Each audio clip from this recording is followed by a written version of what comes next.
যদি আমি দেই আল্লাহ তোমার অনেক খুশি হয়ে যাবে, রাজি হয়ে যাবে। তাই যাও তুমি নামাজ পড়ে নাও। আমার বাপজি ভাইরা শুনে রাখুন, আমাদের জীবন থেকে কত নামাজ কাজা হয়ে যাচ্ছে, আমাদের জীবনে কত নামাজ কাজা হয়েছে, শরিয়াতের কত হুকুম আমরা অমান্য করছি বাবা, কিন্তু আমরা একদিনও কাঁদি না আল্লাহর কাছে। কেঁদেছি কাদার সময়,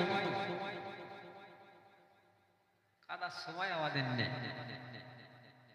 কিভাবে দুনিয়াটা আঁকড়ে ধরা যায়, কিভাবে দুটো পয়সা হয়, কিভাবে 10 লাখ টাকার বাড়ি হয়, 20 লাখ টাকার গাড়ি হয়, তাই তো বাবা। ওই গ্রামে ওই লোকটা কতটা টাকা, বউটা বলে তুমি কি করতে বলো, ওর এত বড় 20 লাখ টাকার বাড়ি, 10 লাখ টাকার গাড়ি, আর তোমার তো কিচ্ছু নেই। আমার বাপজি ভাইরা শুনে রাখুন, আমরা স্ত্রীর মোহে পড়েছি, বিবাল বাচ্চার মোহে পড়ে আমাদের জীবনটা কিন্তু জ্বলিয়ে দিয়েছি বাবা। না না না, আমি আমার জীবনে আমি যত খাটাখাটনি করেছি বাবা, হাড় ভাঙা কেটেছি বাবা, আমার ছেলের জন্য, মেয়ের জন্য।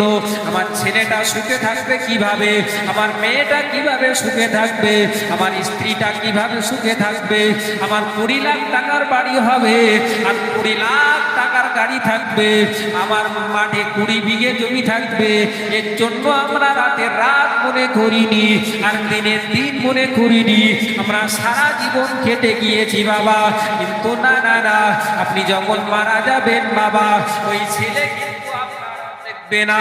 ছেলে বলবে আমার বাপ মারা গিয়েছে, মেয়ে বলে আমার বাপ মারা গিয়েছে, আপনার শখের স্ত্রীটা বলবে আমার স্বামী মারা গিয়েছে।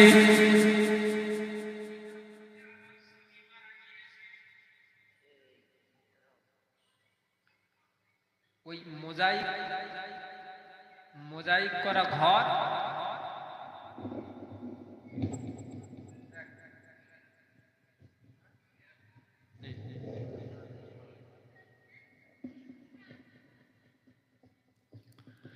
ওই মোজাইক করা ঘর আর টাইলস লাগানো ঘরে আপনার যাওয়া হবে না, বলে বাইরে যাও। ওই খাটিয়ায় করে কাবন করে আপনার সুন্দর করে বাড়ি রেখে দেবে, বাড়িতে লোক এসে ডাকবে, জোরে নামাজ হবে, কাঁধে কন্যা মাটি আসবে, কেউ ডাকবে না, কেউ পাশে থাকবে যাচ্ছেন না, খাটছেন, এত কিছু করছে, আপনার পাশে থাকবে না। একদিন কাঁদবে, দুদিন কাঁদবে, 3 দিন ঈদের আর থাকবে না। আমার বাপজি ভাইরা শুনে রাখুন, একটা মানুষ যখন ইন্তেকাল হয়ে যায়, বিশ্ব নবী বলেছেন তোমরা তিনি না মনে রাখো, আমি রাসূলুল্লাহ জানিয়ে দিলাম না না, তোমার পাশে কেউ থাকবে না, আমি রাসূলুল্লাহ তোমার পাশে থাকবো। বিশ্ব নবী বলেছেন তোমার পাশে থাকবে না, আমি তোমার পাশে থাকবো। অত্যন্ত অসহায় দিন বাবা, কেউ কারো পাশে থাকবে না। বিশ্ব নবী সাহাবা হযরত উসমান গনি কাঁদলেন কবর দেখে। আমরা মানুষ মাটি দিতে যাই, দেখি কেউ হাসে, কেউ বসে থাকে, কেউ কথা বলে, বলে না বলে, কিন্তু কবরবাসীরা তো অত্যন্ত অসহায়, তিনি কবর দেখে কাঁদতেন বাবা। হযরত উসমান গনি রাদিয়াল্লাহু আনহু বিশ্ব নবী জানাকে জান্নাতের সার্টিফিকেট দিয়েছে, একবার না কয়েকবার দিয়েছেন রাসূলুল্লাহ। জানাদের জান্নাতের সার্টিফিকেট থাকা সত্ত্বেও তারা কবরের ভয়তে কাঁদতেন। কবর কত কঠিন জায়গা। বিশ্ব নবী বলেছেন ও সাহাবা সাহাবীরা মনে রাখো, রাসূলুল্লাহ জানিয়ে দিলাম কবর হলো আখিরাতের প্রথম ঘাঁটি।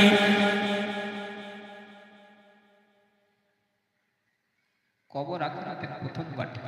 ও সাহাবা সাহাবীরা মনে রাখো, আমি রাসূলুল্লাহ জানিয়ে দিলাম না না, ওই আখিরাতের প্রথম ঘাঁটি দেখে যদি তোমরা নাজাত পাও, তোমরা তাহলে আখিরাতের সমস্ত ঘাঁটি থেকে নাজাত পাবে। রাসূলের সাহাবা হযরত উসমান গনিকে জিজ্ঞাসা করা হলো, তুমি যখন রাসূলুল্লাহর দরবারে থাকো, কোরআন হাদিসের কথা শোনো, জাহান্নাম জান্নাতের কথা শোনো। ওসমান গনি তেমন তো তোমাকে এত কাঁদতে দেখি না, তুমি যত বেলা কবরের পাশে এসে কাঁদো। বিশ্বনবী সাহাবা হযরত ওসমান গনি রাদিয়াল্লাহু আনহু তিনি এত কাঁদা কাঁদতেন, তার দাড়িটা ভিজে, জুব্বা মোবারকটা ভিজে যেত। কবর সাংঘাতিক জায়গা বাবা, কবরের মতো কঠিন জায়গা রাসূলুল্লাহ বলেছেন। বিশ্বনবী সাহাবা ওসমান গনি কাঁদতেন। বাবা যারাদের সার্টিফিকেট আছে জান্নাতের সার্টিফিকেট বিশ্ব রাসূলুল্লাহ দিয়েছেন, হযরত আবু বকর, হযরত ওসমান গনি, হযরত ওমর রাদিয়াল্লাহু আনহু, হযরত আলী রাদিয়াল্লাহু আনহু, যারাদের জান্নাতের সার্টিফিকেট রাসূলুল্লাহ নিজে স্বয়ং দিয়েছেন, তারা কিন্তু জীবনেও শিখিয়েছেন কোনো বেখালামি কাজ তারা করেননি।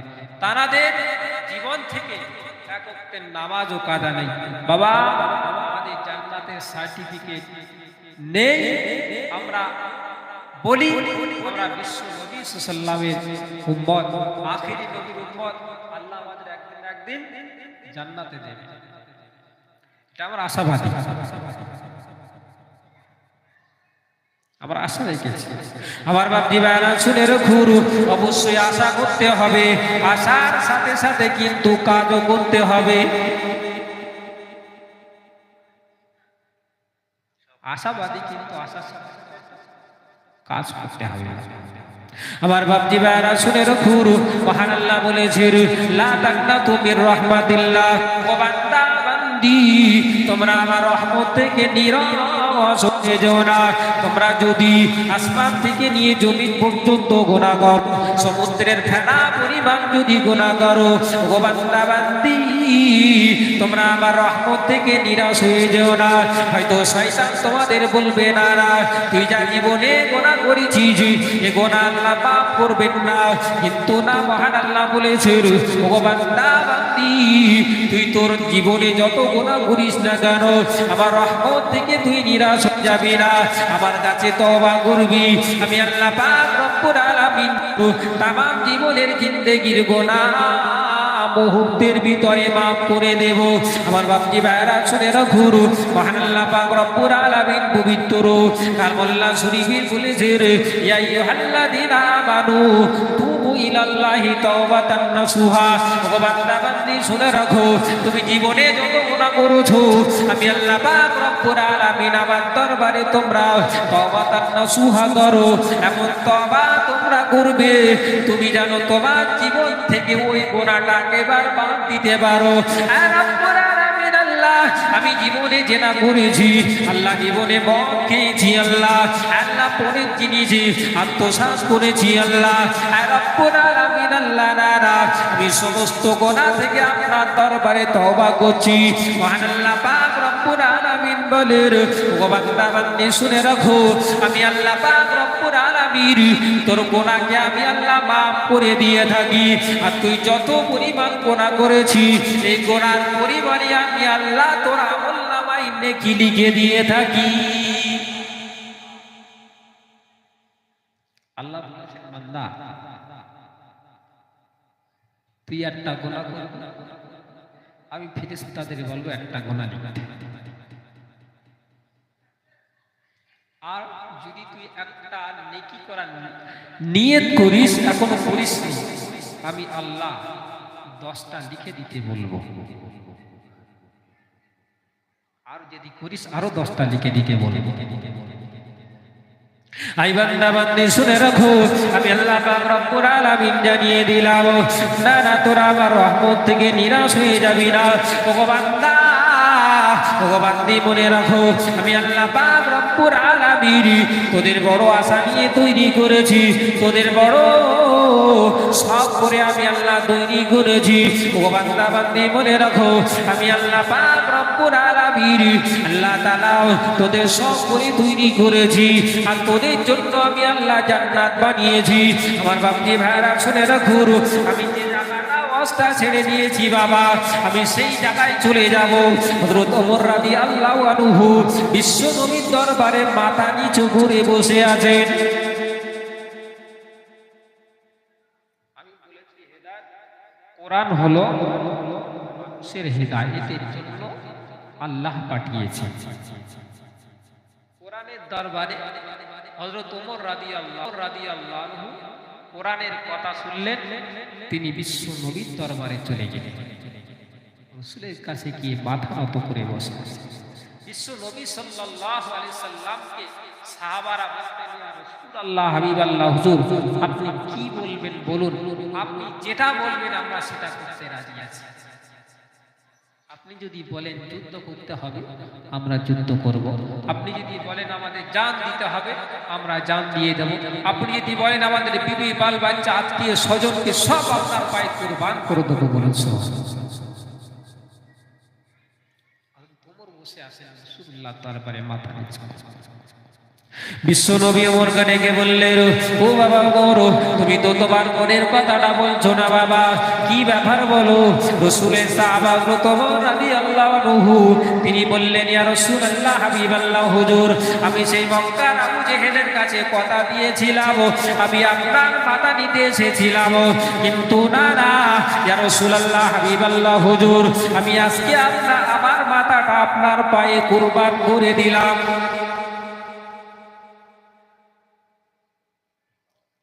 মাথা নেব না, আমার মাথাটা আপনার পায়ে কুরবান করে দিলে। বিশ্ব নবী বললেন, ও ওমর তুমি তাহলে পড়ে নাও, আশহাদু আল্লা ইলাহা ইল্লাল্লাহু ওয়া আশহাদু আন্না মুহাম্মাদার রাসূলুল্লাহ। আমার বাপজি ভাইরা শুনে রাখুন, রাসূলের সাহাবা যখন কলেমা পড়ে নিলেন, রাসূলুল্লাহকে লক্ষ্য করে বললেন, ইয়া রাসূলুল্লাহ, হাবিবাল্লাহ, হুজুর আমরা যে আল্লাহকে ডাকি, যে আল্লাহকে আমরা মানি, যে আল্লাহকে আমরা আল্লাহ বলে মেনেছি, ও রব্বি ইয়া রাসূলুল্লাহ, হাবিবাল্লাহ, হুজুর সেই আল্লাহ হলো সত্য, সেই আল্লাহ হলো হক। ইয়া রাসূলুল্লাহ, হাবিবাল্লাহ, হুজুর আজকে আর আমরা ঘরে বসে থাকতে চাই না। ইয়া রাসূলুল্লাহ, হাবিবাল্লাহ, হুজুর আপনি চলুন আমরা প্রকাশ্যে পীরের ঘরে গিয়ে নামাজ পড়তে যাই। সব চুরিয়া চলবে না, রাসূলুল্লাহ লুকিয়ে লুকিয়ে নামাজ পড়তেন। হযরত ওমর যেদিন থেকে ইসলাম গ্রহণ করলেন তিনি বললেন, ইয়া রাসূলুল্লাহ আমরা যে আল্লাহকে মানি সেই আল্লাহ হলো ওয়াহদাহু লা শারীকা লা, সেই আল্লাহ তিনি আমাদের রুজিদার, তিনি আমাদের হায়াতে মউতের মালিক। ইয়া রাসূলুল্লাহ, হাবিবাল্লাহ, হুজুর আপনার আর লুকিয়ে থাকবো না, আমরা প্রকাশ্যে গিয়ে কাবা শরীফের গেট খুলে আমরা কাবা শরীফের নামাজ পড়তে চাই বলুন সুবহানাল্লাহ। কোথাকার জিনিস কোথায় চলে গেল বাবা, তিনি ইসলামের জন্য নিজের জানটা কুরবান করে দিলেন বাবা। হযরত ওমর রাদিয়াল্লাহু আনহু তিনি আর বসে থাকলেন না, তিনি কাবা শরীফে চলে গেলেন। রাসূলুল্লাহ গেলেন কাবা শরীফের গেটটা খুলে, হযরত ওমর রাদিয়াল্লাহু আনহু এবং বিশ্ব নবী সকলেই কাবা শরীফে নামাজ আদায় করলেন। বাবা আমার বাপজি ভাইরা শুনে রাখুন, আজকে আমি আপনি মুসলমান হয়েছি, রাসূলের উম্মাত তিনি বলে দাবিদার বাবা, কিন্তু বিশ্ব নবী সাল্লাল্লাহু আলাইহি ওয়াসাল্লাম সাহাবাদের বললেন, ও সাহাবীরা মনে রাখো আমি রাসূলুল্লাহ জানিয়ে দিলাম, ওগো তুমি শুনে রাখো, লা ইউমিনু আহাদুকুম হাত্তা কুনা হাব্বা ইলাইহি বিওয়ালিদিহি ওয়া ওয়ালাদিহি ওয়ান নাসি আজমাইন। ওগো তুমি শুনে রাখো, জেনে রাখো, লা ইউমিনু আহাদুকুম তুমি ওই সময় মুসলমান বলে ঘোষিত হতে পারবে না যত সময় না পর্যন্ত তুমি তোমার বিবি বাল বাচ্চা আত্মীয় স্বজন এবং তোমার জানের চাইতে আমি রাসূলুল্লাহ আমাকে বেশি না ভালোবাসবে।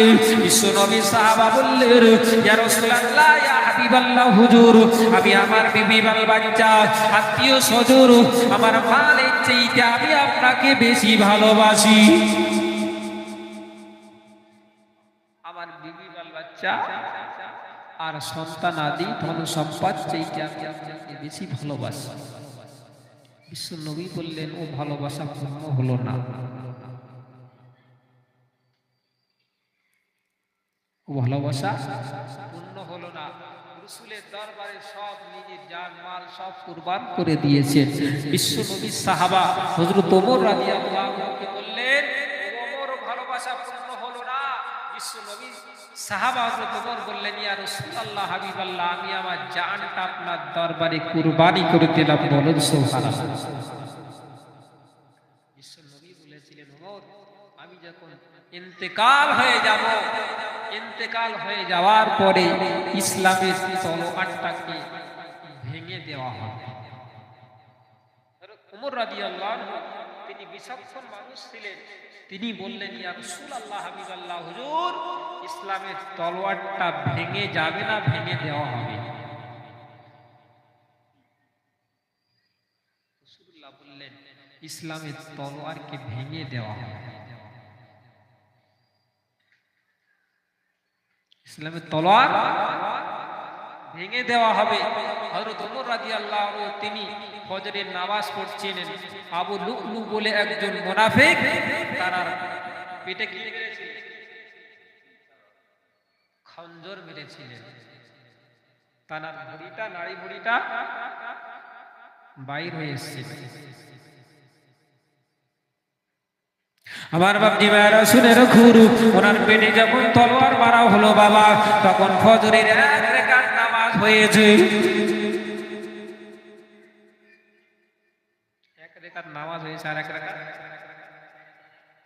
আমার জ্বর হলে তার নামাজ পড়তে ইচ্ছা হয় না।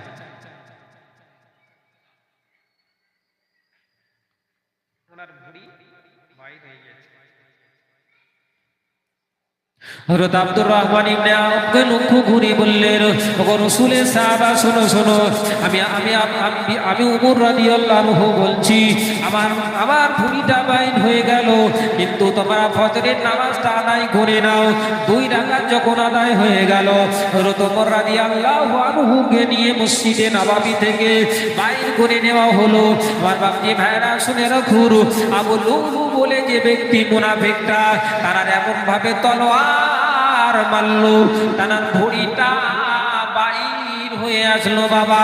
তার ছেলে যখন তাকে বাড়ি নিয়ে গেলেন, তাকে বাড়ি নিয়ে যাওয়ার পরে তার গালে যখন দুধ দেওয়া হচ্ছিল বাবা, তার দুধটা বাইর হয়ে আসছিল। ওই সময় একটা ডাক্তার ডেকে আনা হলো। ডাক্তার এসে বললেন, ওগো আমিরুল মুমিনিন, খলিফাতুল মুসলিমিন, না না, আপনি হয়তো আর এহ জগতে থাকবেন না, আপনি একটু বেশি বেশি আল্লাহকে স্মরণ করো। ইয়া আমিরুল মুমিনিন, খলিফাতুল মুসলিমিন,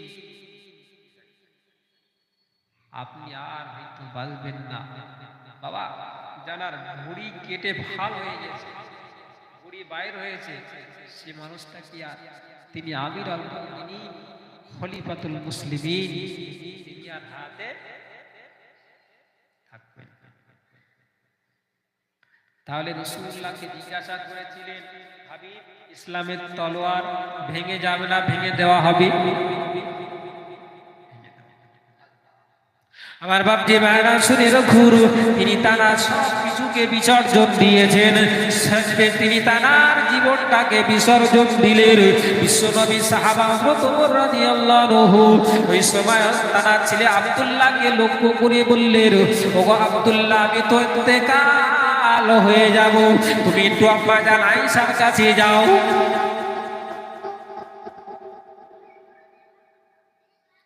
তুমি একটু কি করো, আম্মা জান আয়েশার কাছে যাও, গিয়ে রাসূলুল্লাহর পাশে যে জায়গাটা আছে ওই জায়গাটা আমার দাই একটু গিয়ে দেখো। আমি একটু রাসূলের পাশে শুতে যাই। ওনার ছেলে এসে বললেন আম্মা জান আয়েশাকে, ও আয়েশা, এই ঘর তো তোমার,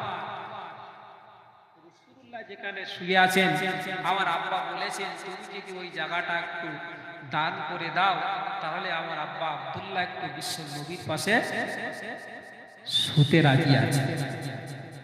আমার বাপজি ভাইরা শুনে রাখুন, বিশ্ব নবী সাহাবা হযরত আবু বকর সিদ্দিক রাদিয়াল্লাহু আনহু, তিনি বিশ্ব নবীকে ভালোবাসতেন বাবা।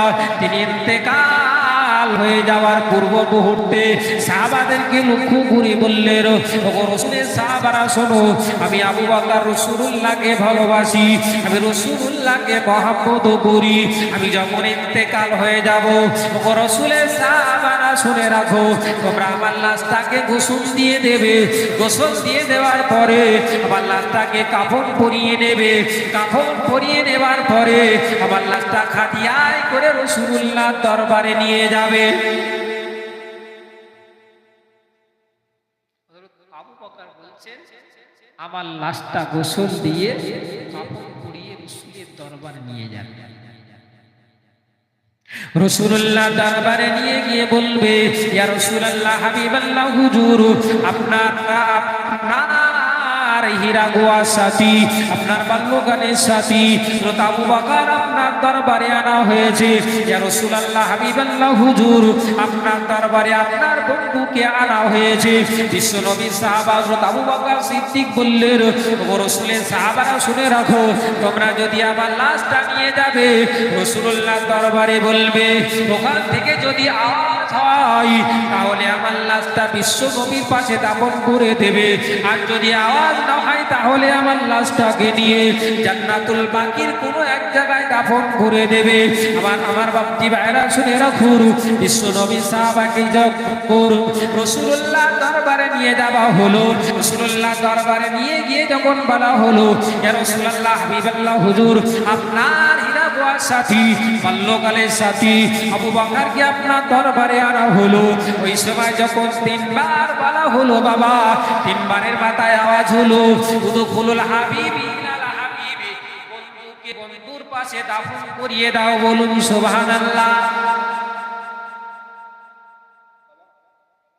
এই যে ভালোবাসা আর এই মহব্বত,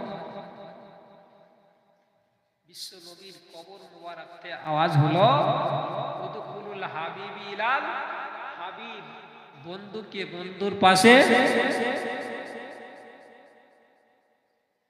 দাফন কর।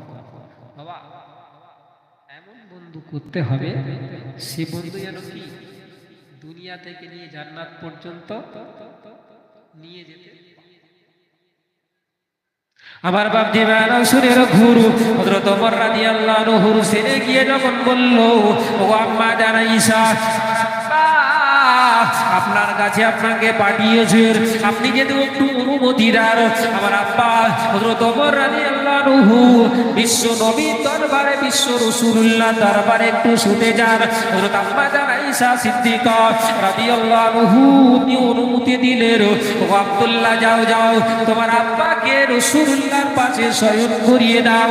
আমার বাপজি ভাইরা শুনে রাখুন, তাই রাসূলুল্লাহর দুই পাশে দুটো সাহাবা আছে, হযরত আবু বকর সিদ্দিক এবং হযরত ওমর রাদিয়াল্লাহু আনহু রাসূলুল্লাহর পাশে শুয়ে আছেন। বলুন সুবহানাল্লাহ। বাপজি ভাইরা আর বলবো না, হুজুর এসে গিয়েছেন। তো আল্লাহ পাক রব্বুল আলামিন যেন আমাকে আপনাকে সেই রাসূলের ভালোবাসা, সেই রাসূলের মহব্বত আমাদের অন্তরে বেশি করে পয়দা করেন। সাথে সাথে আপনারা যে কবরবাসীদের রূহের মাগফিরাতের জন্য এই মাহফিলের আয়োজন করে থাকেন, মহান আল্লাহ সেই সমস্ত কবরবাসীদের কবরে আল্লাহ শান্তিতে রেখে দেন। সকলেই আল্লাহুম্মা আমিন। মেহেরবানি করে আসুন, বক্তা এসেছেন, হুজুর এসেছেন, তিনি খুব মূল্যবান বক্তব্য আপনাদের সম্মুখে রাখবেন। আপনাদের মসজিদের ইমাম সাহেব, তিনি সুখে দুঃখে আপনাদের সম্মুখে আছে। আমরা কোথাকার কে তার ঠিক নেই। আসুন মেহেরবানি করে পাক মাহফিলটাতে আসুন। হুজুর এসেছেন, খুব উচ্চ আওয়াজে মহব্বতের সাথে দরুদ শরীফ আল্লাহ